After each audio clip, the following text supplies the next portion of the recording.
Faisal bank की, जिसके अंदर हमारे गेस्ट स्पीकर मोहम्मद इस्लाम अहमद ने बहुत ही ज़्यादा कंट्रीब्यूट किया है और बहुत इस जर्नी में साथ रहे, उस प्रोसेस को लीड किया। तो उन्हीं के एक्सपीरियंस से हमने एक एडवांटेज लेने के लिए ये सेमिनार कंडक्ट कर रहे हैं, वेबिनार, जिसमें ये अपना एक्सपीरियंस शेयर करेंगे। मोहम्मद इस्लाम अहमद की एक्सपर्टीज सिर्फ यहीं तक नहीं रहे, माशाल्लाह से मोर तकरीबन 35 ईयर्स, मोर देन 35 ईयर्स उनके एक्सपीरियंस रहा है।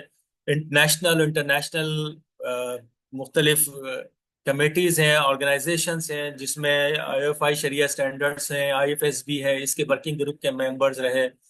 स्टेट बैंक के कई वर्किंग ग्रुप के मेंबर हैं, SCCP के कई वर्किंग ग्रुप्स के मेंबर हैं। तो इस लिहाज से इनका एक्सपोजर एक अपनी जगह बहुत मायने रखता है, बहुत ही रिच एक्सपीरियंस है। तो हमारी जर्नी का पहला जो स्टार्ट है वो इस्लाम भाई की शेयरिंग से होगा कि उन्होंने क्या कुछ देखा, क्या चैलेंजेस आए और क्या कुछ रहा।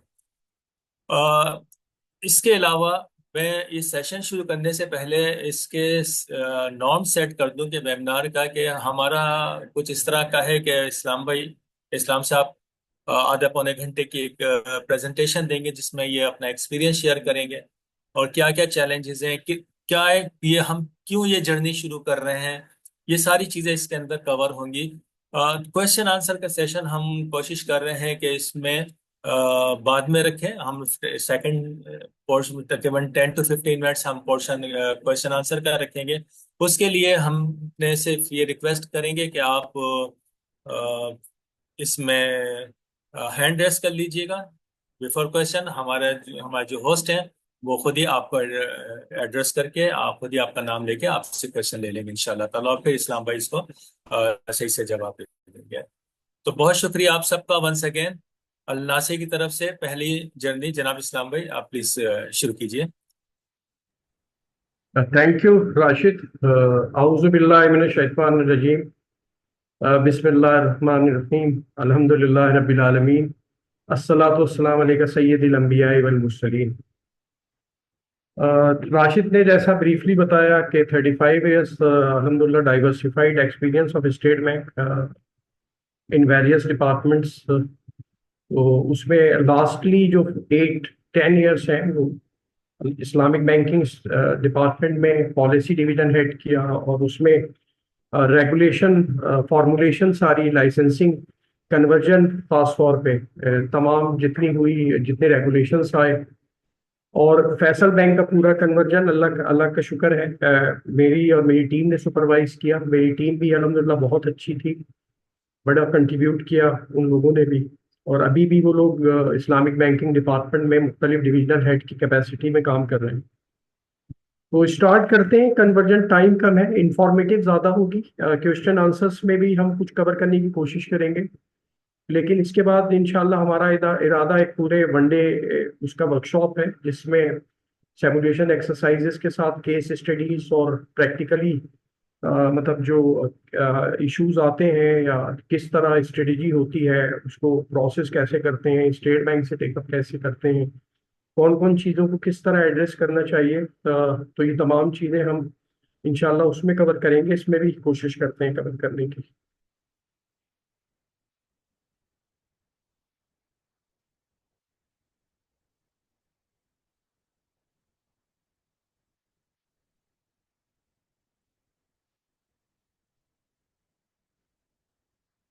आप लोग बताएं, आप लोग को स्क्रीन पे सही नजर आ रहा है? Screen, can you see that?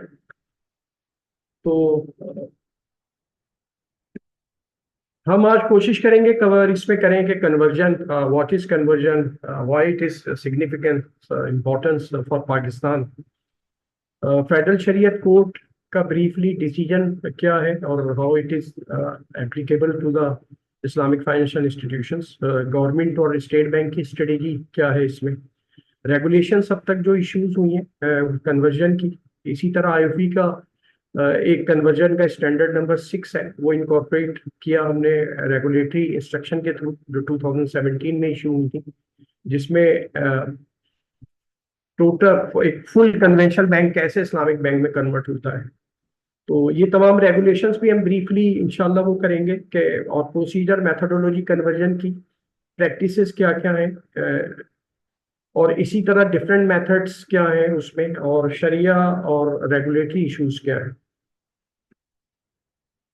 Conversion basically process है जिसमें हम किसी भी कन्वेंशनल बैंक के तमाम बिजनेसेस, उसकी एक्टिविटीज, उसके ऑपरेशंस, और कुछ चीज़ें आगे भी बताएंगे, उसके फंक्शंस जो है वो शरिया कंप्लाइंट या इस्लामिक ऑपरेशंस में कन्वर्ट करते हैं और ट्रांसफॉर्म करते हैं। तो इस whole process is set to be the conversion. अब इसमें क्या क्या स्ट्रेटजीज होती हैं, कुछ पार्शियल कन्वर्जन से शुरू करते हैं और फिर उसके बाद फुल कन्वर्जन पे जाते हैं। तो पाकिस्तान में फैसल बैंक की एग्जांपल है, जो कि फुल फ्लैश फर्स्ट बैंक है जिसने कन्वर्जन फुल फ्लैश की है। इसके अलावा हमारे 16-17 कन्वेंशनल बैंक्स हैं जिन्होंने इन प्रिंसिपल अप्रूवल लिया हुआ है और उनका सेटअप है, और they are running Islamic banking branches, IBBs जिन्हें हम कहते हैं। तो ये स्ट्रक्चर तकरीबन 16-17 ऑफिसेज जो है वो चला रहे हैं। कुछ माइक्रो फाइनेंस बैंक भी चला रहे हैं, डीएफआईज भी इस तरफ आ रहे हैं। पीएमआरसी का नाम आपने सुना सुना होगा। इसी तरह एग्जिम बैंक का, उसने भी स्टेट बैंक से जो है इस्लामिक बैंकिंग फाइनेंशियल ऑपरेशंस की अप्रूवल जो है वो ले ली है, परमिशन। तो कन्वर्जन प्रोसेस मैंने जैसे आपसे अर्ज किया कि तमाम ऑपरेशंस, उसके प्रोडक्ट, उसकी सर्विसेज, उसके ऑपरेशंस, उसके शरिया कंप्लाइंट जो कि उसके प्रिंसिपल्स और रूल्स है, और with in state bank legal and with in state bank regulatory framework, हम उसके अल्टरनेटिव जो है एसेट लाइबिलिटी साइड पे, और जो अदर फंक्शंस है, ट्रेजरी हो या एक्सवाइजी और दूसरे फंक्शंस हो और सर्विसेज हो, वो तमाम को शरिया कंप्लाइंट वे में कंडक्ट करते हैं, उसे कन्वर्ट करते हैं। तो सबसे इम्पोर्टेंट जो है कि तमाम ऑपरेशंस इंटरेस्ट फ्री होना चाहिए। इसी तरह गरर अनसर्टेनिटी जो कि कहलाती है कि एक्सेसिव उसमें कोई अनसर्टेनिटी या ना हो। इसी तरह तमाम ऐसी एक्टिविटीज जिनसे मना फरमाया गया है और हराम एक्टिविटीज हैं, वो बिजनेसेस या वो एक्टिविटीज हम इसमें नहीं कंडक्ट कर सकते। तो बेसिकली कन्वर्जन क्यों है कि पाकिस्तान जो है वो पता है इस्लामिक उस पे आइडियोलॉजी पे फॉर्म हुआ था, और इसमें हमारा मजहब की बुनियाद पे दो कंट्रीज जो कहा जाता है उसमें कि पाकिस्तान भी शामिल है। और उसके अगर आप बुनियादी गाइडिंग प्रिंसिपल देखें तो Allah is the ultimate authority, sovereignty of Allah, almighty करीम, ब्रदरहुडनेस है, चाहे वो ह्यूमैनिटी के बेसिस पे है। मुस्लिम्स तो है अमंग ब्रदर्स, लेकिन उसके अलावा जो माइनॉरिटीज जो है उनके भी राइट्स को और उनको प्रोटेक्ट करना, अगर वो हमारे सोसाइटी का एक पार्ट है। इसी तरह सोशल जस्टिस, इक्वलिटी को मेंटेन करना, इस्लामिक डेमोक्रेसी या इस्लामिक आप कह लें, इसी तरह इक्वलिटी, फेयरनेस, इम्पार्शलिटी। अगर आगे इसको तमाम चीज़ों को देखें तो हम मकासद शरिया की जो बात करते हैं, जो किसी ना किसी तरह किसी भी इस्लामिक बैंकिंग इंस्टीट्यूशन में उस स्पिरिट से तो अभी एप्लीकेबल नहीं है, लेकिन बहरहाल उसी की बुनियाद पे हम उसको रन करते हैं। कायदे आजम का विजन बहुत कम लोगों को पता है। इनॉग्रेशन इन 1948 जब स्टेट बैंक की हो रही थी, तो उसमें आपको अगर आप उनकी स्पीच पूरी उनकी पढ़ें और अगर देखें तो वो कहते हैं कि वेस्टर्न इकोनॉमिक्स थ्योरीज और सिस्टम जो है वो वो सुइटेबल नहीं है ह्यूमैनिटी के लिए, not only for Muslims but also for the other religious persons as well, कि दूसरी कौमों के लिए भी ये ठीक नहीं है। और उसकी बुनियाद वही है, fairness, equality, concentration of wealth की और उस तरह की जो बातें होती हैं। तो इक्वलिटी और जस्टिस पे वो कहते हैं कि हमारा economic system, we should develop such economic system which is based on the equality and justice.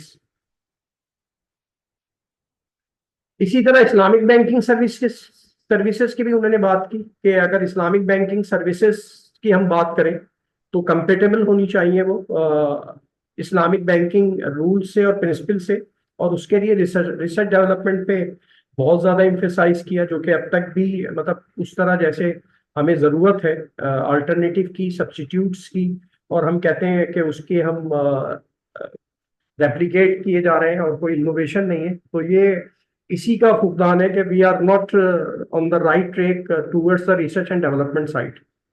इसी तरह कॉन्स्टिट्यूशन मैंडेटरी मैंडेट है कॉन्स्टिट्यूशन का कि पाकिस्तान के हर लॉ को इस्लामिक होना चाहिए, उसके लोगों की लाइफ जो है फंडामेंटल प्रिंसिपल टू इस्लाम होना चाहिए। इसी तरह आर्टिकल 227 कहता है कि हमारा हर लॉ जो है वो कुरान और सुन्ना के मुताबिक होना चाहिए।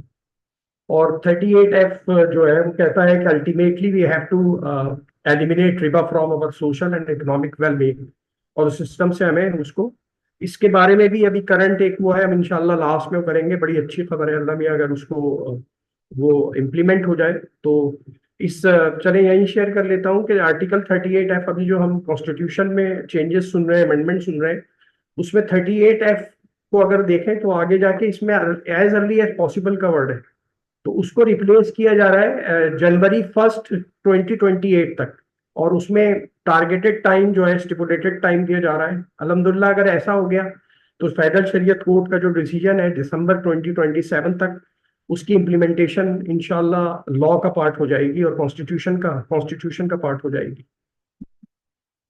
फेडरल शरीयत कोर्ट का डिसीजन आ गया, एक ये भी रीजन है कि we have to ultimately convert, कि आपका कोई भी कमर्शियल कंसिडरेशन हो, मॉडल हो, चाहे आप डिजिटल में है, चाहे आप कमर्शियल में है, चाहे माइक्रो फाइनेंस में है, चाहे आप कोई और एंटिटी, ऐसी फाइनेंशियल एंटिटी है जो स्टेट बैंक के डोमेन में या एससीसीपी के डोमेन में आते हैं, या नॉन बैंकिंग फाइनेंशियल, पूरी इकोनॉमी को ट्रांसफॉर्म होना है। हम मतलब ज्यादा कंसीडर कर रहे हैं कि बैंकिंग या फाइनेंशियल सेक्टर को होना है, लेकिन वहां पूरे इकोनॉमी की बात हो रही है। अच्छा, तो एक तो ये, और इसमें क्लियर कर दिया गया कि रिबा की जो कंफ्यूजन हमारी होती है कि सिंपल इंटरेस्ट है, कंपाउंडिंग इंटरेस्ट है, इंडेक्सेशन क्या है, अपॉर्चुनिटी कॉस्ट है, या इस तरह की सारी चीजें, कि इसको कहाँ हम देखते हैं डॉलर के प्राइस से हम इसे कंपेयर करने लगते हैं, गोल्ड के प्राइस से करने लगते हैं। तो बड़ा क्लियरली और क्रिस्टल क्लियर इसमें तमाम चीजें एड्रेस हो गई हैं इस लॉ में। और अब इस डिसीजन में और कोई भी ऐसी एम्बिग्विटी नहीं रह गई रिबा के बारे में। और एम्बिग्विटी अगर होती है तो सूरह अल बकरा की एक आयत है जिसका तर्जुमा है कि अल्लाह जो है, अगर आप बहुत एजुकेशन भी आपकी अच्छी है और तमाम चीजें समझते हैं, लेकिन अल्लाह आपको समझने का इदराक नहीं देगा, कि आप यही कहते रहेंगे कि both are the same thing, trade trade हो या रिबा हो। तो आगे जाके वो कहता है कि रिबा जो है वो हराम है और तिजारत जो है वो हलाल है। तो मिसकंसेप्शन जो है वो किसी भी तरह, किसी भी सूरत में टाइम वैल्यू ऑफ मनी की इंडेक्सेशन के, या मैंने और दूसरी प्राइसेस इंडेक्स के साथ उसको कंपैरिजन को कहा अपॉर्चुनिटी कॉस्ट है, तो ये कमर्शियल कंसीडरेशन नहीं है। दरअसल मनी जो है उसको we can not price the money in any way, चाहे कोई भी कंसीडरेशन करें। तो एक ही है, अगर आप करेंगे कंसीडरेशन ट्रांजेक्शन तो सेल्स की ट्रांजेक्शन ट्रेड बेस्ड आप कंसीडर करें, आप रेंटल बेस्ड कंसीडर करें, आप पार्टिसिपेटिव बेस्ड कंसीडर करें। उसमें जो भी प्राइसिंग का मैकेनिज्म है तो उसमें कहीं भी इस तरह की प्राइसिंग का बात नहीं होती। जैसे कन्वेंशनल में हम मनी को या उसको पैसे को या हम लैंडिंग जो करते हैं उसको प्राइस करते हैं। कॉन्स्टिट्यूशनल एक्सपेक्टेशंस भी इसी तरह कुछ है जिसकी वजह से हमें अब we have to move towards. अच्छा, कुछ स्टेट बैंक की और गवर्नमेंट की क्या क्या एफर्ट्स थी जो 1979 से, आपको बताया, थोड़ी सी हिस्ट्री बताना जरूरी है। जवाहरलाल साहब के जमाने में फिर 85 में एक एसआरओ भी इशू हो गया गवर्नमेंट की तरफ से, और उसमें आपके जो लोन एग्रीमेंट थे अभी भी बैंकों में आपके यहाँ वो फाइनेंसिंग एग्रीमेंट के नाम से हैं। तो फाइनेंसिंग एग्रीमेंट में उसमें सेल प्राइस और परचेज प्राइस आ रहा है। तो इस तरह की कॉस्मेटिक्स चेंजेस करते हुए कहा गया कि सारे बैंक जो है वो इस्लामिक हो गए, और एसआरओ एक बाकायदा निकाल दिया गया, जो कि आगे जाके चैलेंज हो गया, जो कि आपने 91 में चैलेंज हुआ, फिर वो 99 में उसका डिसीजन हुआ, और अल्टीमेटली अल्लाह का शुक्र है फाइनली अब ये फेडरल शरीयत कोर्ट का जो डिसीजन है ये किसी भी सूरत में रिवर्ट नहीं हो सकता बाई लॉ जो है। और इसमें जो भी अपील में अगर गए हैं तो उसमें थोड़ी डिले या इस तरह की चीज तो हो सकती है, लेकिन मेरी तो उनके लिए भी ओपिनियन है कि वो भी इस्लामिक बैंकिंग इंस्टीट्यूशंस ही हैं। अगर उनको कोई कंफ्यूजन है तो एक राउंड टेबल होना चाहिए जिसमें अपनी कंफ्यूजन को दूर करें, ताकि ये जो प्रोसेस है कन्वर्जन का ये स्मूथली रन कर सके। और इसमें शरिया बोर्ड जो उसमें है उन लोगों की भी जिम्मेदारी है कि उस अपने सीनियर मैनेजमेंट को, टॉप मैनेजमेंट को परसुएट करें उस पर, इस चीज़ों पे, कि अगर वो ऐसी चीजें हैं कि वो बाकायदा डिस्कस होनी चाहिए, क्योंकि अब तक वो किसी प्लेटफॉर्म में, जिस फॉर्म में डिस्कस होनी चाहिए, वो डिस्कस नहीं हुई। हालांकि वही बैंक इस्लामिक बैंकिंग की भी प्रैक्टिसेस कर रहे हैं। तो 1979 के बाद एचडीएफसी जो है उसके लिए एक वो आ गया, अगर आप देखें तो अब उसका पोर्टफोलियो लीगेसी पोर्टफोलियो या वो डेमिनिशिंग मुशारका की बुनियादों पे है। इसी तरह और भी बहुत सी चीजें आई, कुछ इस्लामिक फाइनेंस के मोड आ गए, 12 मोड आ गए। स्टेट बैंक ने अपने सर्कुलर भी किए इसमें उन 12 मोड्स के बारे में। बीसीओ में कुछ चेंजेस आई। अगर 26A आप देखें डिपॉजिट्स का, तो उसमें दो डिपॉजिट्स आपको बताए गए हैं कि या तो आप कर्ज करंट बेसिस पे रखेंगे जिसपे कोई इंटरेस्ट ना दिया जाएगा, मतलब कोई चार्ज नहीं होगा। इसी तरह पार्टिसिपेटरी की बात की है। तो अगर 26A देखें तो कन्वेंशनल, अजीब सी बात कर रहा हूँ लेकिन ये बहरहाल लॉ की एक एम्बिग्विटी है कि सेविंग अकाउंट्स भी जो उसमें है अब वो भी पार्टिसिपेटरी मोड पे है। लेकिन इस्लामिक में हम उसको क्लियर कर देते हैं बाई कॉन्टेक्ट और अकाउंट ओपनिंग फॉर्म में कि आपका मुदारबा बेस्ड हमने आपके जो है वो अकाउंट रखे हुए हैं। सेविंग्स के बारे में बात कर रहा हूँ। इसके बाद फोर्सेज, जिस तरह टास्क फोर्स अभी भी अलहमदुलिल्लाह स्टेयरिंग कमेटी बनी हुई है, सब कमेटी बनी हुई है, वर्किंग ग्रुप बने हुए हैं, वर्किंग स्ट्रीम्स जो है वो बनी हुई है। और उस पर बाकायदा बहुत स्ट्रगल कर रहा है स्टेट बैंक भी और जो लोग भी उसके स्टेक होल्डर, क्योंकि जितने भी स्टेक होल्डर हैं, चाहे वो इंडस्ट्री से हो, एसईसीपी से हो, गवर्नमेंट से हो, उसका पार्ट है। और वो अपने अपने एंड पे सब काफी उसमें जिम्मेदारी से काम कर रहे हैं। तो यही चीज पहले भी हुई थी 1980 और उसके बाद, और मुख्तलिफ कमेटियां बनी उसमें, जिसमें उन्होंने अपनी कमेटीज दी। इसमें एक जो है CTFS है, जिसमें ट्रांसफॉर्मेशन की एक कमेटी ये बनी थी, जिसकी दो रिपोर्ट्स जो है, और उसको चेयर कर रहे थे हमारे उस वक्त के गवर्नर HI अनफी साहब। तो ये Islamization of financial transaction ordinance के नाम से ड्राफ्ट भी हुआ एक लॉ, बल्कि, और वो बहरहाल किसी तरह भी पता नहीं किन वजूहात की वजह से आप लोग उसको वो ना देख सके। इसी तरह डिपॉजिट और अकाउंट्स की मैंने बात की आपसे। प्रॉफिट डिस्ट्रीब्यूशन की अगर उस वक्त की बात कर रहा हूँ कि डेली प्रोडक्ट बेसिस के बेटे सिस्टम डिक्लेयर हुए थे डिस्ट्रीब्यूटिंग प्रॉफिट के among various types of liabilities या डिपॉजिट्स। तो उसके बाद कंटिन्यूटी में उस तरह रिसर्च डेवलपमेंट के अंदाज से काम नहीं हुआ। हालांकि अगर आप 80s या उसमें देखें तो ये चीजें उस वक्त स्टेट बैंक में कि उस पर अगर आपको कहीं हो, या आप मैं भी शेयर कर सकता हूँ, तो ये उस वक्त से मौजूद है। स्टेट बैंक ने फिर अल्टीमेटली 2001 में पॉलिसी डिसीजन ले लिया 1999 के बाद। लेकिन स्टेट बैंक ने हमेशा जो है वो जो कोर्ट का जो भी डिसीजन आया रिबा के बारे में, उसको अमना सदकना जो है उसको फॉलो किया और उस पर अपनी पॉलिसियां, उस पर स्ट्रेटेजी बनाई। चाहे ग्रेजुअल मैनर में उसने कोशिश की कर रहा है, लेकिन अभी भी कर रहा है कि पैरेलल अब तो बहुत फोकस हो गया है। और टारगेट भी उसके 2028 के विजन वगैरह में भी आप देखेंगे कि वो टारगेट कर रहा है कि ultimately we have to convert into Islamic banking. उस वक्त उसने रेगुलेटरी फ्रेमवर्क एस्टेब्लिश कर दिया जिसमें 3 टाइप के इस्लामिक बैंकिंग इंस्टीट्यूशन अलाउ कर दिए, full flash Islamic bank, subsidy of Islamic banking institutions और ब्रांचेस, और उसके अलावा conventional banks having Islamic banking branches. ये 3 स्ट्रक्चर उसने अलाउ कर दिए। इसके अलावा विंडो भी अलग स्ट्रक्चर नहीं है, ये भी उसी का पार्ट है जो हम इस्लामिक बैंकिंग ब्रांचेस की बात कर रहे हैं। और कुछ मॉडल एग्रीमेंट्स जो कि मेजर शरिया मोड्स के, जिसमें मुदारबा, मुराबा, सलम, इस्तिस्ना, इजारा और इस तरह के मोड्स पे एक मॉडल एग्रीमेंट भी डेवलप हुए, जो अभी तक स्टेट बैंक की वेबसाइट पे आप देख सकते हैं।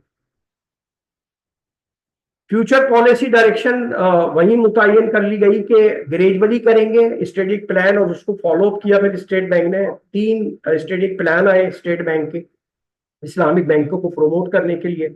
पहला 7 to 12 आया, फिर सेकंड 14 to 18 आया, और तीसरा जो है 2021-25 का आया, जो कि मतलब अभी भी वैलिड है।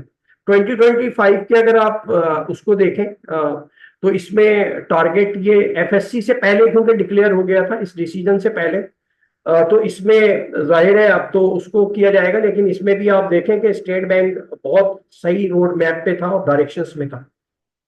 उसमें 30% डिपॉजिट को ले जाना था बैंकिंग इंडस्ट्री के, 35% ओवरऑल ब्रांच नेटवर्क को ले जाना था 25 तक।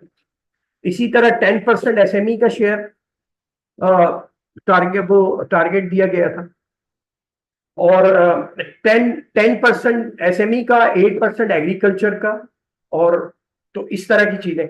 और बाकी अगर उसके पिलर्स देखें जो कि अभी भी 2028 के विजन का हिस्सा है, कि लीगल फ्रेमवर्क को एनेबलिंग करना इस्लामिक बैंकिंग इंडस्ट्री प्लेयर्स के लिए, और अभी भी काम हो रहा है। तमाम बैंकिंग लॉज और एक्ट पे स्टेट बैंक ने काम किया है, और वो अब मिनिस्ट्री उसके असेंबलीज के और मिनिस्ट्रीज के लेवल पे चले गए, और वहां पे अब टेकअप हो रहे हैं इंशाल्लाह, जिसमें बैंकिंग कंपनी ऑर्डिनेंस है, स्टेट बैंक एक्ट है, रिकवरी ऑर्डिनेंस है, पेमेंट सिस्टम है, नेशनलाइजेशन एक्ट है, माइक्रो फाइनेंस ऑर्डिनेंस है। मतलब उसमें जो भी बैंकिंग से रिलेटेड, और इसी तरह एसईसीबी भी कोशिश कर रहा है। तो enabling legal framework, regulatory framework तो स्टार्ट हो गया 2001 से, और उस लीगल एस्पेक्ट को भी काफी हद तक कवर करने की कोशिश की रेगुलेटरी उसमें। लेकिन अब जाहिर है लीगल बहुत जरूरी है, किसी भी उसको रेगुलेटरी फ्रेमवर्क को,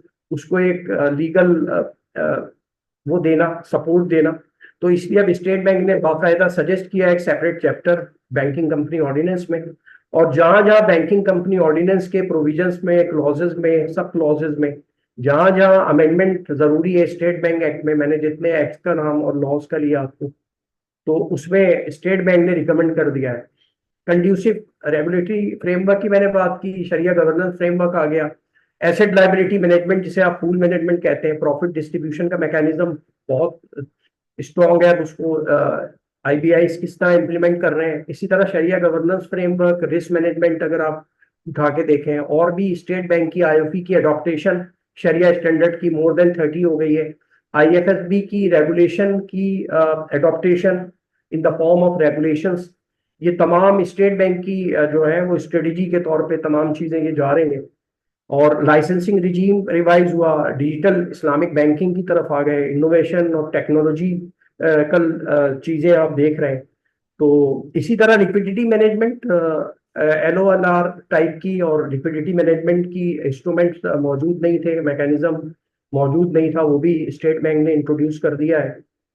और आउटरीच जो है वो अपनी मार्केट डेवलपमेंट और उसको भी बढ़ा रहा है, और ट्रेनिंग और कैपिटल उसमें बीइंग ए सेंट्रल बैंक। मतलब मैं इसलिए नहीं कह रहा I am the part of state bank, still because I am working in the two working stream of transformation conversion, या एफपीसीसीआई का भी मेंबर हूँ। लेकिन इस स्टेट बैंक से ज्यादा शायद किसी ने डिमांड और सप्लाई दोनों साइड पे अवेयरनेस और कैपेसिटी बिल्डिंग पे काम किया हो, और डाइवर्सिफाइड स्टेक होल्डर्स के साथ मदारिस में भी गया, जुडिशरी साइड पे भी गया, ट्रेड की फेडरेशन ऑफ कॉमर्स की तरफ भी गया, इंस्टीट्यूशन एकेडमिक इंस्टीट्यूशन में भी गया। तो मतलब कोई भी स्टेक होल्डर जो डायरेक्टली या इनडायरेक्टली, टैक्सेशन अथॉरिटीज से हम फेडरल लेवल पे, प्रोविंशियल लेवल पे हमने अवेयरनेस के वो रखे हुए हैं, और बाकायदा एक कमेटी जो है और एक मीडिया वो बहुत उससे काम कर रही है, बड़ा कंप्रिहेंसिव प्लान आगे जा रहा है। अगर स्टेट बैंक 2028 का at a glance high level study goal देखें, तो इसमें भी अगर आप देख सकते हैं SG4 के इन 6 4 में से स्टेट बैंक ने अपना स्ट्रेटेजिक गोल रखा है कि ट्रांसफॉर्मिंग टू शरिया कंप्लाइंट बैंकिंग सिस्टम। और बाकी जितने भी इसमें स्ट्रेटेजिक गोल्स हैं, उसमें कहीं ना कहीं आपको फाइनेंशियल इंक्लूजन का, इस्लामिक बैंकिंग का, उसका फ्लेवर जो है वो जरूर मतलब होगा। चाहे वो डिजिटल बैंक की मैंने जैसे मिसाल दी कि डिजिटल बैंक भी अब उसका भी फ्रेमवर्क जो है और फर्दर वो और भी क्लियरिफाई होना चाहिए, लेकिन अभी मौजूद है। अगर स्टेट बैंक की मैंने आपसे जो इस्लामिक बैंकिंग की साइड की बात की, उसके 5 जो है वो हमने टेक्निकल वो टारगेट्स रखे हुए हैं। वही जैसे पहले भी बताया था कि लीगल रेगुलेटरी फ्रेमवर्क पे काम करना है, ट्रांसफॉर्म करना है अल्टीमेटली कन्वेंशनल बैंक्स को इस्लामिक बैंक्स में, शरिया गवर्नेंस को फर्दर स्ट्रेंथन करनी है जहां जहां गैप्स आ रहे हैं। जाहिर है जैसे जैसे एक्सपीरियंस हो रहा है, एक्सपोजर हो रहा है, और इंडस्ट्री का बिजनेस बढ़ रहा है, उसका साइज बढ़ रहा है, तो उसके हिसाब से इंशाल्लाह इंटरनेशनल और ग्लोबल उसको स्टैंडर्ड्स को हम उसमें रखते हैं, तो वो अपग्रेड करते रहेंगे।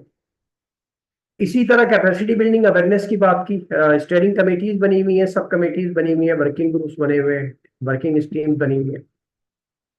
अच्छा, जब हम किसी कन्वेंशनल बैंक को इस्लामिक बैंक में कन्वर्ट करते हैं तो बाकी और चीज़ों के साथ साथ कुछ ये भी ज़रूरी है कि अगर आप इंटरनेशनल स्टैंडर्ड कुछ देखें आईएफएसबी के, तो और उसको अगर आप उसकी लाइट में अगर आप देखें तो एक ये कंपैरिजन है कि अगर गवर्नेंस को मैं देखूं, कॉर्पोरेट गवर्नेंस को उठा के, तो वहां बोर्ड ऑफ डायरेक्टर्स का इंटरेस्ट जो है कन्वेंशनल बैंक्स में to safeguard the interest of the shareholder होता है उनमें।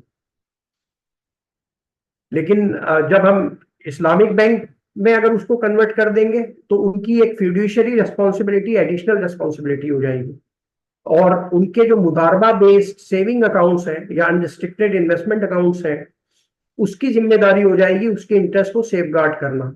क्योंकि वो उनको उनके कुछ राइट्स में और शेयर होल्डर्स की राइट्स में फर्क है कि they can not attend the AGM, they do not have voting rights, वो कहीं पार्टिसिपेट नहीं कर सकते आपकी एक्टिविटीज में जहां आप उनका इन्वेस्टमेंट लगा रहे हैं उसमें वो इंटरवीन नहीं कर सकते, जबकि शेयर होल्डर्स एजीएम में और इस तरह की तमाम चीजें कर सकता है।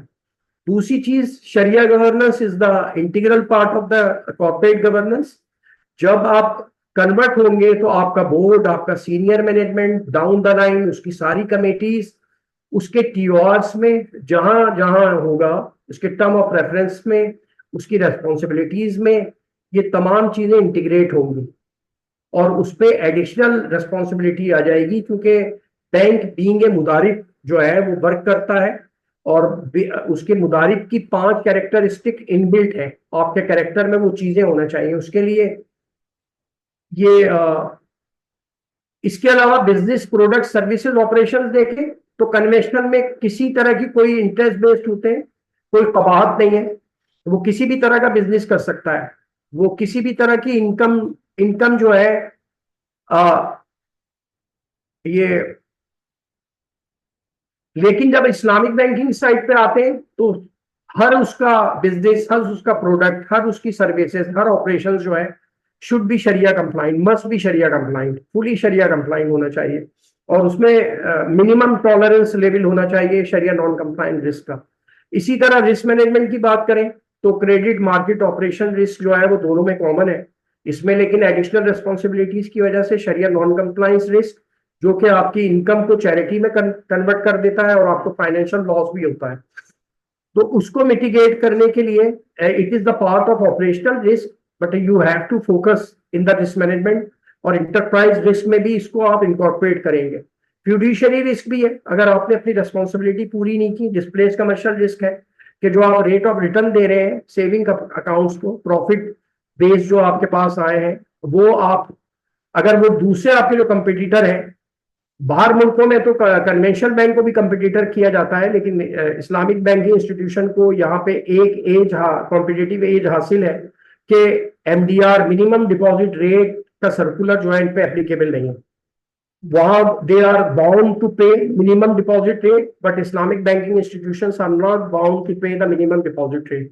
कंट्रोल या रिव्यू की बात करूं तो नॉर्मल इंटरनल और एक्सटर्नल ऑडिटर के फंक्शंस वही होंगे, लेकिन मैंने आपसे अर्ज किया शरिया गवर्नेंस एज ए उसके ऑर्गेन्स के तौर पे शरिया शरिया इंटरनल ऑडिट और एक्सटर्नल शरिया ऑडिट और कंप्लाइंस यहाँ ऐड हो जाएगा दोनों में, और कंट्रोल के पर्सपेक्टिव में रिव्यू के और कंप्लाइंस के पर्सपेक्टिव में इंटरनल शरिया कंप्लाइंस इसमें ऐड हो जाएगा as per size of the supervisory regulatory. उसमें कॉमन रेगुलेशंस है, कोई शरिया कंप्लाइंट सुपरविजन इंस्पेक्शन की जरूरत नहीं है, किसी शरिया बोर्ड की जरूरत नहीं है, लेकिन यहाँ पे जो कॉमन रेगुलेशंस है जैसे कैपिटल एडिक्वेसी है जिसमें कोई शरिया कॉन्फ्लिक्ट या वो नहीं है, वो तो इक्वली एप्लीकेबल है to both the banks, whether conventional है या इस्लामिक बैंक्स है।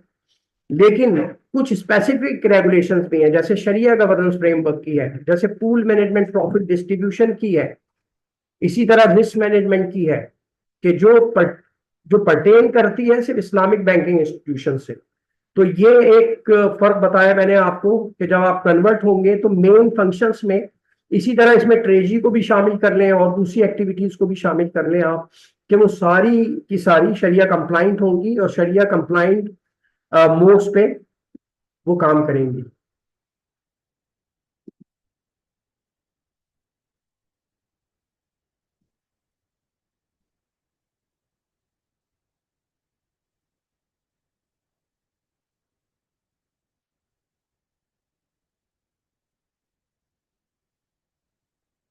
अच्छा, ये मैंने आपसे जो सर्कुलर का तस्करा किया था कि अगर फुल फ्लैश आप कन्वेंशनल बैंक इस्लामिक बैंक में कन्वर्ट करना चाह रहे हैं, तो उसके बेसिक्स कुछ मैं बस आपको बताना चाह रहा हूँ कि उसके 3 स्टेजेस हैं।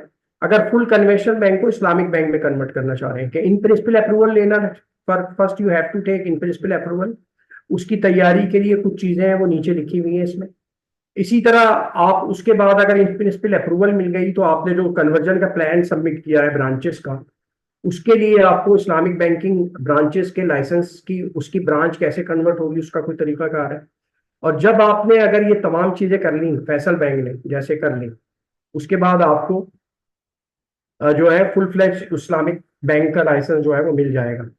तो कुछ इसेंशियल्स हैं। बिजनेस प्लान आपका है 5 इयर्स का प्लान, सारा एक एक आइटम का, बैलेंस शीट के आइटम का, आपके इनकम का, उसकी ट्रीटमेंट का, आपका जो इंटरेस्ट बेस्ड सारी चीजें हैं, आपके प्रोडक्ट्स हैं, आपकी पॉलिसीज हैं, आपके एसओपीज हैं, आपके प्रोडक्ट मैनुअल्स हैं। तो ये तमाम चीजें, आपके सारे लीगल डॉक्यूमेंट्स हैं, आपके चार्ज डॉक्यूमेंट्स हैं, आपका मार्केटिंग की पूरी ब्रोशर है, आपकी स्टेशनरी है सारी। ये तमाम चीजें जो है, और फिर आपकी एसेट लाइबिलिटी साइड का कन्वर्जन, डिपॉजिटर्स का कन्वर्जन, आपकी फाइनेंस लैंडिंग साइड जो है उसका कन्वर्जन, उसमें शॉर्ट टर्म भी है, उसमें मिड टर्म भी है, लॉन्ग टर्म भी है, सिंडिकेशन है, कंसोर्शियम है। इसी तरह ट्रेनिंग कैपेसिटी बिल्डिंग कंटिन्यू बुनियादों पे, उस पे स्टेट बैंक की रेगुलेटरी रिक्वायरमेंट है। अगर आप कन्वर्ट कर रहे हैं या नई इस्लामिक बैंकिंग ब्रांच ओपन कर रहे हैं, तो 5 डेज और 3 डेज का पर ईयर जो है, और आपको ओरिएंटेशन भी करवाना है, उसकी भी रिक्वायरमेंट है। इसी तरह पॉलिसीज प्रोसीजर, फिर सिस्टम कंट्रोल्स, जैसे मैंने आपको लास्ट स्लाइड में आपको कुछ डिफरेंसेस फंक्शंस के बताए हैं, वो फंक्शन डेवलप करना कि how can you segregate your Islamic banking activities from conventional banking activities. तो वो ना कि ह्यूमन उसमें कैपेसिटी में, पॉलिसीज में, प्रोसीजर्स में, प्रोडक्ट्स में, बल्कि सिस्टम में भी वो सेग्रीगेशन होना चाहिए। इसी तरह ऑडिट एंड रिव्यू का पार्ट है, मार्केटिंग अरेंजमेंट मैंने आपको बताया। फिर ये पब्लिक नोटिस उसके हैं कि जब आप कन्वर्ट करते हैं तो आपकी क्या क्या रिक्वायरमेंट है, आप इंग्लिश उर्दू अखबार में देंगे, उनको उर्दू इंग्लिश नोटिस सर्व करेंगे, उनको ईमेल्स देंगे, उसमें मुख्तलिफ जो भी आपके मीडियम्स हैं उसके जरिए उसको बताएंगे कि वी हैव टू कन्वर्ट, उसमें टाइम देंगे। उसके बाद स्टेट बैंक ने बल्कि और आसानी कर दी कि एक्सप्लिसिट पहले कन्वर्जन वो नहीं था, तो फैसल बैंक के एक्सपीरियंस से और मुख्तलिफ जो कन्वर्ट करते हैं उनके हमें हुआ कि बाज दफा कस्टमर है, वो डिपॉजिटर है, वो बिल्कुल रिप्लाई नहीं करता, और जबकि बहुत ही इफेक्टिवली वो उसको फॉलो अप करता है बैंक। तो इसमें हमने करंट अकाउंट का प्रोसीजर एक बता दिया। और स्टेट बैंक तो मैं खुद बता रहा हूँ कि केस टू केस बुनियादों पे लीगल से लेके सेविंग पे भी कंसिडर कर लेता है कि अगर स्टेटिक प्लान इस तरह कर रहे हैं, तो ये भी आपको नेसेसरी मेजर्स ये हैं कि आप कंप्रिहेंसिव कन्वर्जन स्ट्रेटेजी अपनी बनाएं। और इसके अलावा उसके माइलस्टोन आप बताएं 5 इयर्स के, और ये सारी चीजें बोर्ड से और शरिया बोर्ड से अप्रूव होनी चाहिए आपकी। फिर 6 मंथ में इन प्रिंसिपल अप्रूवल के बाद 6 मंथ के अंदर अंदर आपको ये तमाम चीजें करना होती हैं, और फिर आपको बताना होती है कि वी आर रेडी। उसकी रेडीनेस जो है, बहुत दफा स्टेट बैंक इंस्पेक्शन करता है उसकी रेडीनेस की, आपकी चेक करने के लिए कि आपके सिस्टम कंट्रोल जो आपको इन प्रिंसिपल अप्रूवल या रेगुलेशन में चीजें बताई गई थी, are you ready to do that, और आप स्टार्टअप अपने स्टार्ट करने के लिए कर सकते हैं। तो और कन्वर्जन की इस इंस्ट्रक्शन में कम अज 3 साल जो है हमने पीरियड रखा है। और ये लेकिन केस टू केस बेसिस पे इसमें कुछ गुंजाइश हो जाती है, मतलब अगर आप बिल्कुल उसको रैशनल करें चीजों को, तो ये इसी तरह प्लान नोटिफाई करना 4 वीक्स पहले, ये एक उसकी वो है।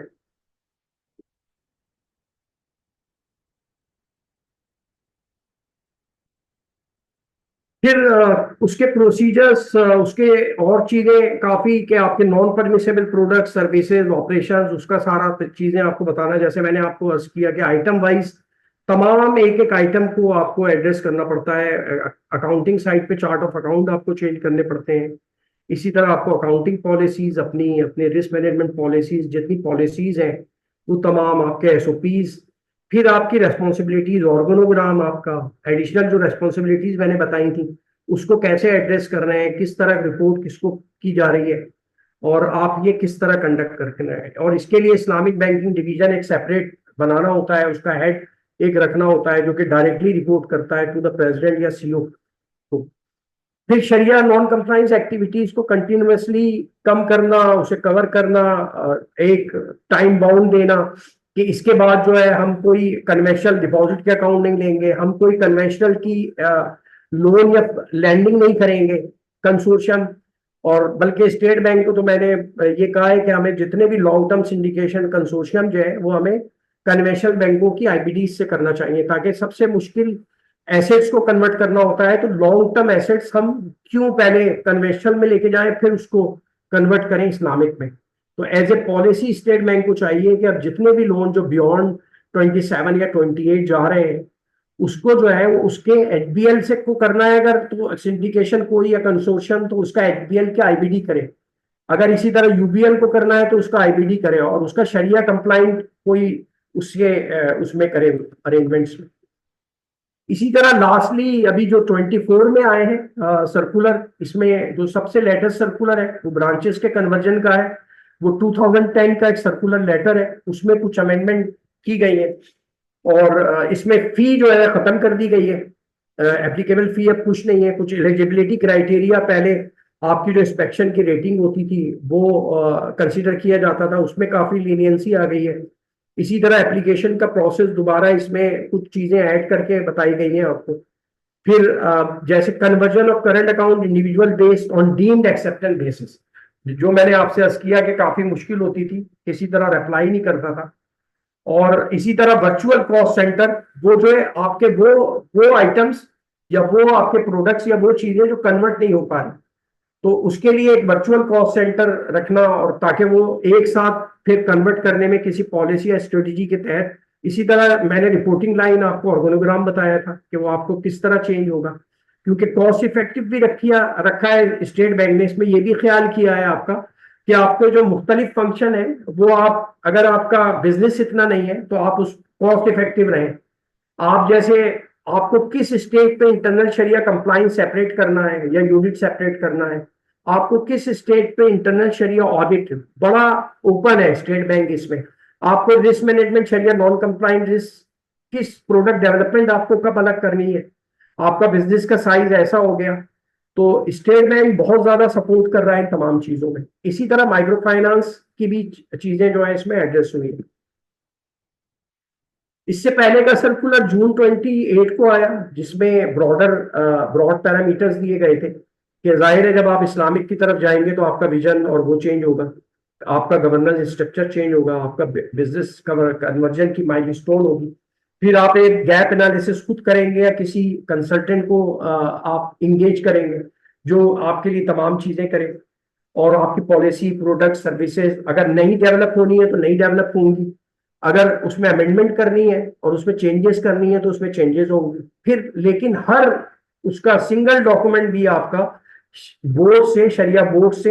अच्छा, ये भी माइक्रो फाइनेंस बैंक के लिए भी स्टेट बैंक इसमें बड़ा वो है, मतलब उसने बड़ी लीनियंट पॉलिसी रखी है कि अगर आपका माइक्रो फाइनेंस बैंक का साइज क्योंकि इतना नहीं है तो you can engage a single शरिया advisor as well for the शरिया गवर्नेंस लुक आफ्टर करने के लिए।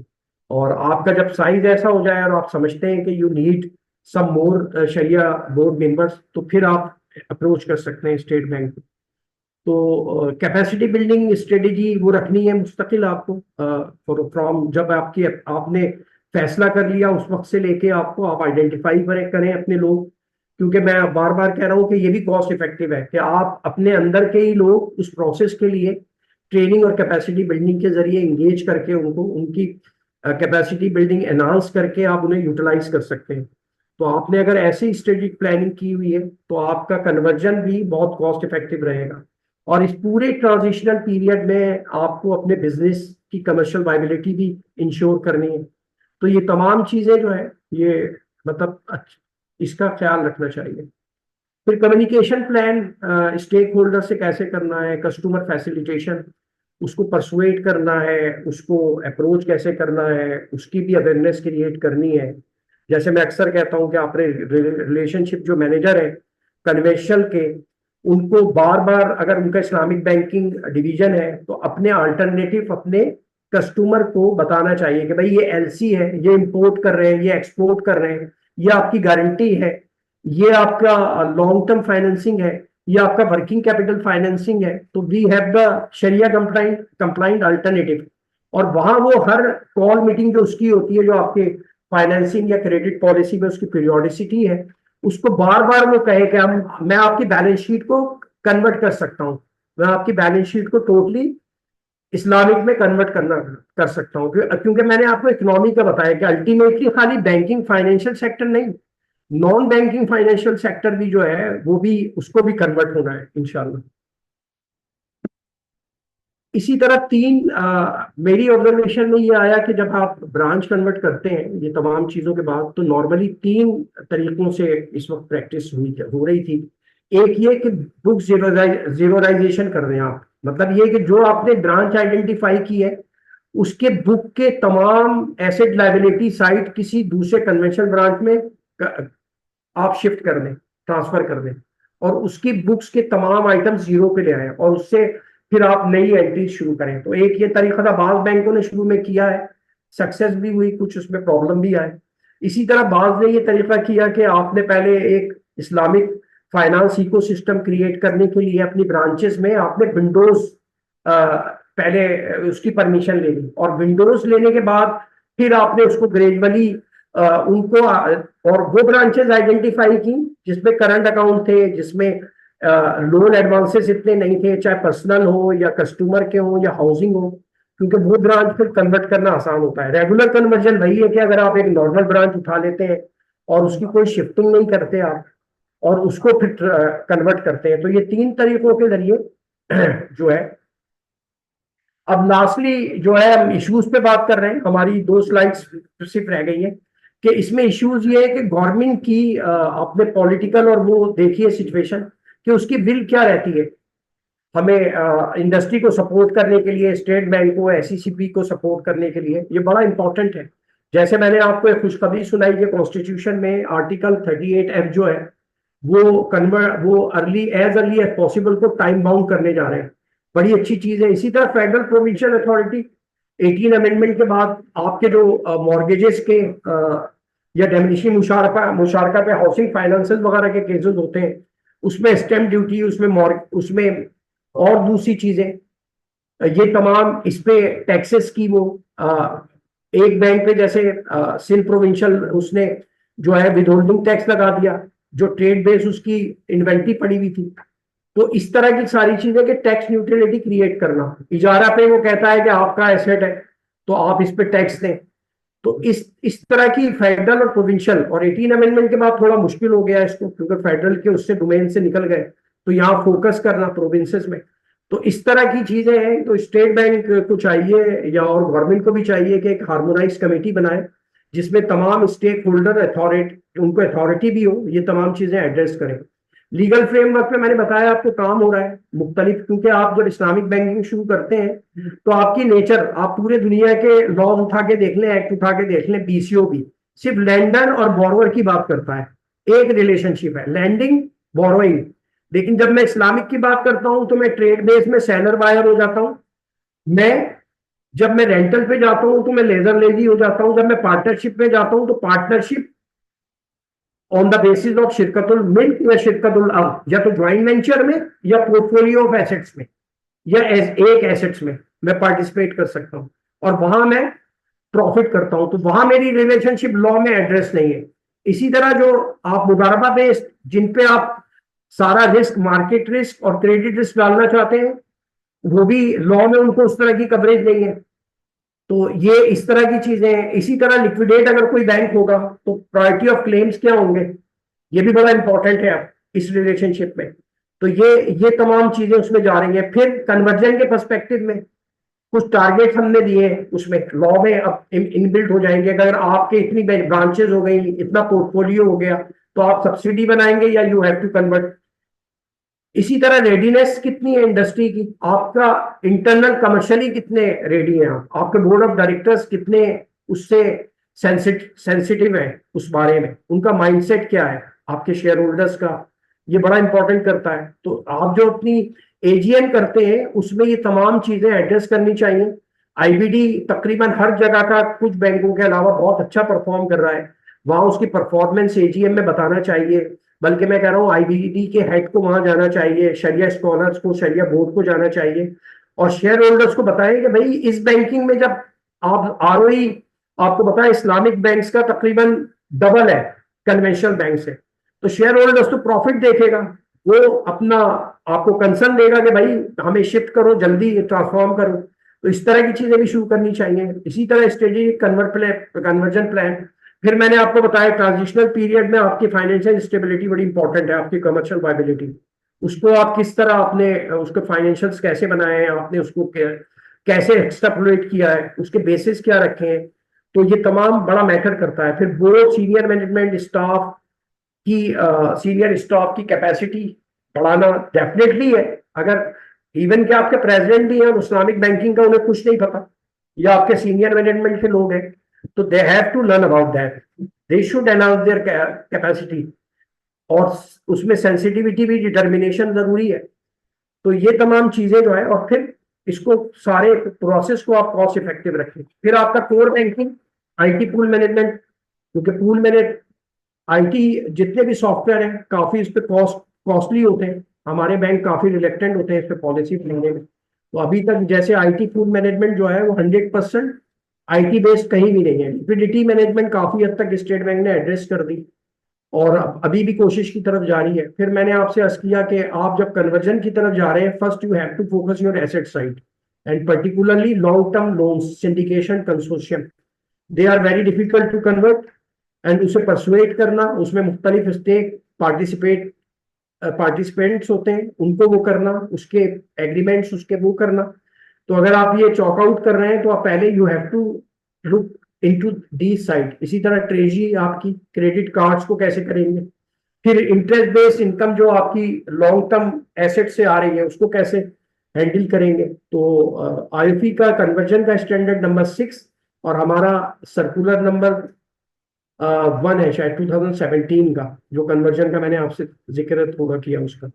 इसी तरह कस्टमर की भी अवेयरनेस साथ साथ उसको भी करना, जैसे मैंने आपसे कहा कि आप कमर्शियल और कॉर्पोरेट क्लाइंट्स को अपने वो कर सकते हैं, आप अपने ब्रांचेस में कोई अवेयरनेस के ऐसे सेशन कर सकते हैं, आप एरिया में आप फाइनेंशियल उसमें एजुकेशन में, एकेडमिक इंस्टीट्यूशंस में कैरियर ओरिएंटेशन के पर्सपेक्टिव से स्टूडेंट्स के साथ करें, आप उलमा के साथ मदारिस में करें, आप जुडिशरी के साथ करें, ताकि वो अंडरस्टैंड कर सकें। आपका जब कोई केस जाता है तो उन्हें कॉस्ट ऑफ फंड का ही नहीं फर्क का पता कि इस्लामिक बैंकिंग में कन्वेंशनल बैंक में क्या फर्क है, कि मुराबा की कितनी मैं वो कॉस्ट करूंगा। तो ये तमाम चीजें सारे स्टेक होल्डर्स का मिल के मतलब करना है, खाली स्टेट बैंक की और बाकी उनकी रिस्पॉन्सिबिलिटी नहीं है। मैं समझता हूँ कि इसमें सारे लोगों की, इसी तरह इनसाइड मोटिवेट रखना है by means of environment, nature और सैलरी भी, और इंसेंटिव्स भी, जो कि एक बहुत मतलब टची वो है, कि इसमें भी मैं तो कह रहा हूँ शरिया को देखना चाहिए। ये जो लेवरेज है और ये जो एक डिफरेंस है बहुत बड़ा, मतलब टॉप मैनेजमेंट में और मैं कहूँ ब्रांच मैनेजमेंट के उसमें लोगों में, कि तो इसको भी थोड़ा देखना चाहिए, उनके इंसेंटिव्स को, उनके सैलरीज को, उनको मोटिवेट करना चाहिए, और इस फर्क को जरूर देखना चाहिए। इसी तरह इंटरनल राइवलरी होती है, अगर आपका इस्लामिक और कन्वेंशनल दोनों चल रहे हैं, तो अब ये बिल्कुल मतलब आपको मैं फैक्चुअल बता रहा हूं कि अंदर के ही कन्वेंशनल के लोग बाज दफा नहीं चाहते कि ये बिजनेस इस्लामिक की तरफ जाए। तो ये वाली चीजें, जब माइंडसेट की मैंने बात की, कल्चर की बात की, आपके टॉप मैनेजमेंट की सेंसिटाइजेशन की बात की, तो वहां पे ये तमाम चीजें एड्रेस होंगी और डाउन द लाइन आएंगी स्टाफ में और पेनिट्रेट करेंगी। तो ये तमाम चीजें, फिर सिनर्जी बिटवीन शरिया कमर्शियल के, अगर शरिया का कंसर्न है तो शरिया का कंसर्न है, और कोई कमर्शियल कंसिडरेशन सुपरसीड नहीं कर सकती अगर कोई शरिया का कंसर्न है, चाहे जितनी बड़ी भी कमर्शियल कंसिडरेशन हो। तो ये एक ट्रैप की तरह क्रिएट करना बहुत जरूरी है। तो मेरी तरफ से बस इतना ही कुछ था। और ये मैंने आपसे कहा था आखिर में मैं करूंगा कि ये एक 1 जनवरी 2028 को मैंने कहा खुशखबरी बता दूं, एक अमेंडमेंट जो मैंने आपसे 38F का तस्करा तस्करा किया था, जिसमें एज अर्ली एज पॉसिबल है, तो उसमें वर्ड रिप्लेस हो रहा है कि स्टेट टू एलिमिनेट हिबा बाई द 1 जनवरी 2028। और जो मैंने आपसे कहा कि एज अर्ली एज पॉसिबल, हम जिसका वो करते थे कि एज अर्ली एज पॉसिबल, तो पाकिस्तान में कभी मुमकिन ही नहीं। तो अब अल्हम्दुलिल्लाह अगर ये आ गया तो कॉन्स्टिट्यूशनली मैंडेट हो जाएगा, बाउंड हो जाएंगे पूरा सिस्टम, जो भी गवर्नमेंट होगी, ये गवर्नमेंट हो, आने वाली गवर्नमेंट हो। तो 1 जनवरी तक we have to convert our Islamic economic, इंशाल्लाह, conventional banking financial economic system into Islamic banking system. अल्हम्दुलिल्लाह, थैंक यू वेरी मच। और अल्लाहुम्मा सल्ली अला मोहम्मद व अला मोहम्मद का निकल। और राशिद से मेरी रिक्वेस्ट है कि अगर कुछ लोग चाहें कि अगर कुछ लोग चाहें क्वेश्चन आंसर करना तो बिल्कुल कर सकते हैं। जी राशिद, आप या तो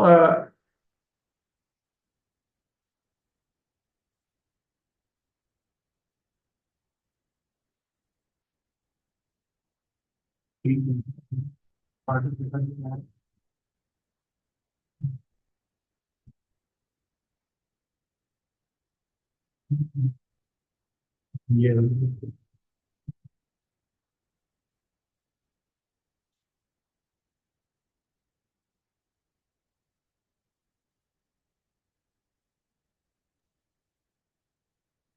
बहुत शुक्रिया इस्लाम भाई। बहुत ही जबरदस्त प्रेजेंटेशन थी, नॉलेज वाली। अच्छा, अभी हमारे पास कुछ क्वेश्चंस हैं चैट पर। तो अगर आप चैट खुद जी से जी, देख लें तो उनको एड्रेस कर लें। ठीक है। रिकॉर्ड सब of that can be access that record recommendation। हाँ, कमेंट्स में regulatory framework provides about the surplus employees, if any, their retirement policy and other privileges they would claim। Samiuddin साहब, हमने स्टेट बैंक, मैंने बताया कि रेगुलर शरिया के standard जो है आईएफई के अडॉप्ट कर रहा है, 30 अडॉप्ट कर चुका है। और उसमें एचआर का बहुत डिटेल का उनका वो स्टैंडर्ड है शरिया का। उसको स्टेट बैंक ने as a part of regulation बना लिया, not a guidelines, as a part of regulation. तो उसमें काफी चीजें एड्रेस हैं। अभी टाइम नहीं है हमारा, जो नेक्स्ट वेबिनार है वो मेरा, क्योंकि बहुत टची एरिया है ये एचआर का, और इस्लामिक बैंकिंग इंस्टीट्यूशंस पे खास तौर पे बेजल में भी अगर देखें तो कॉर्पोरेट गवर्नेंस के पर्सपेक्टिव में compensation is the important area of the corporate governance. अब हम उसको लेते हैं सिर्फ टॉप मैनेजमेंट, सीनियर मैनेजमेंट पे, और मिडिल मैनेजमेंट तक लाते हैं। तो इसको शरिया तो ये कहती है कि अक्रॉस द बोर्ड इसकी पॉलिसी जो है वो सेम होनी चाहिए। इसके अलावा लीगल बैकिंग, लीगल फ्रेमवर्क में मैंने कहा वो लीगल आपको बताया कि जो अमेंडमेंट गई है उससे जो इस्लामिक बैंकिंग की ट्रांजेक्शन है, उसकी रिलेशनशिप है बिटवीन द पार्टीज, कस्टमर और बैंक, वो एड्रेस हो जाएगी इंशाल्लाह। फिर उसको ये जो आपका सवाल है वहां पे एड्रेस हो जाएगा। जी, कोई क्वेश्चन है तो प्लीज इसके अलावा हैंड और रेस कोई कर। सवाल?